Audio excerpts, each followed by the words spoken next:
যেখানে শক্তিশালীরা দুর্বলকে চেপে ধরে সেখানে একজন নারী কণ্ঠ হয়ে উঠবে আগুন।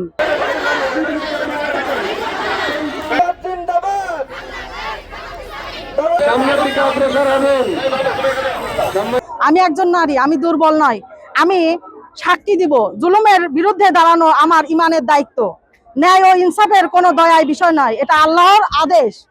যেখানে শক্তিশালীরা দুর্বলকে চেপে ধরে সেখানে একজন নারী কণ্ঠ হয়ে উঠবে আগুন। আমরা নীরব থাকবো না, কারণ নীরবতাই জালেমকে সাহস দেয়। আমরা মাথা নত করব না, কারণ ইনসাফ মাথা উঁচু করে দাঁড়ায়। আজ আমি যদি ন্যায়ের পক্ষে না দাঁড়াই, কাল আমাদের সন্তানের সামনে আমাদের কোনো জবাব থাকবে না। আমরা জানান দিতে চাই যে আমরা নারীরা জামাত যে অনেকে ভয় ভীতি দেখাচ্ছে যে জামাত হচ্ছে ক্ষমতায় গেলে নারীদেরকে বোরখা পরে ঘরে ঢুকায় রাখবে। আমরা এর মাধ্যমে জানাই দিতে চাই যে না, আমরা নারীরা কখনোই বোরখা পরে ঘরে আমরা থাকতে দেবে না বা থাকবো না। সেই মেসেজটা আমরা দেবো যে না, আমরা মাঠে ময়দানে অফিস আদালতে সব জায়গায় আমরা সক্রিয় আছি, থাকবো। ইসলামে নারীর যে অধিকার দিয়েছে সেই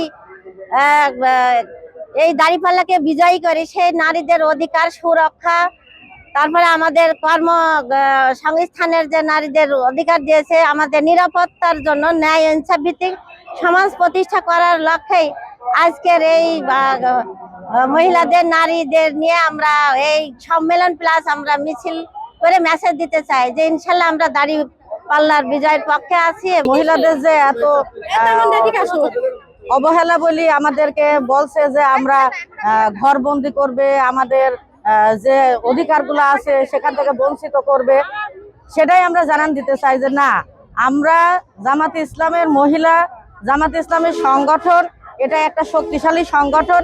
এই সংগঠনের ভিত্তিতে আমরা যদি ইসলামী রাষ্ট্র কায়েম করতে পারি, তাহলে আল্লাহর জমিনে আল্লাহর দ্বীনের কাজ একেবারে আমরা প্রতিষ্ঠিত করব। আমরা আগে থেকেও জানতাম যে মহিলারা বিশেষ করে ইসলামকে ভালোবাসে, তারা ইসলামকে ভালোবাসে এবং আমির হামজার যে ভালোবাসাটা আছে আজকের মহিলারা সেইটাই প্রকাশ করতে চাচ্ছে আর কি। আর এখানে আসার পরে আমরা যেটা জানান দিতে চাচ্ছি যে শুধু পুরুষরা নয়, আমাদের রাষ্ট্র গড়তে মহিলারাও ব্যাপক ভূমিকা পালন করে।